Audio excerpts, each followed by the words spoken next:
జరిగినటువంటి బ్లాస్ట్లో దాదాపు 8 మంది వరకు మరణించారనేటువంటి వార్త ఇప్పుడే రావడం జరిగింది.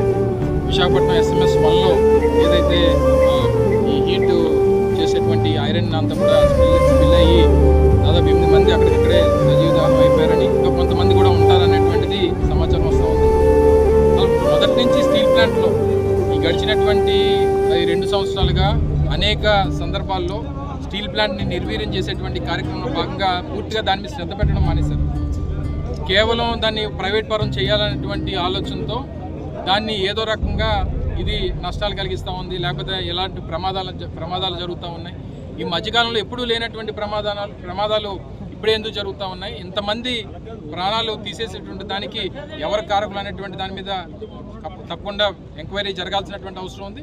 సరే, ఇప్పటికిప్పుడు ఇంకా కొన్ని వివరాలు తెలుసుకోవాల్సినటువంటి అవసరం కూడా మాకుంది. కాబట్టి పూర్తి స్థాయిలో దీని మీద మాట్లాడలేకపోయినా కేవలం అశ్రద్ధతో, కేవలం స్టీల్ ప్లాంట్ని నిర్వీర్యం చేయాలనేటువంటి ఉద్దేశంతో, స్టీల్ ప్లాంట్ని ప్రైవేట్ పరం చేయాలనేటువంటి ఆలోచన ఈ ప్రభుత్వానికి, కూటమి ప్రభుత్వానికి ఎప్పటి నుంచి అయితే ఉందో మనందరూ కూడా చూసాం.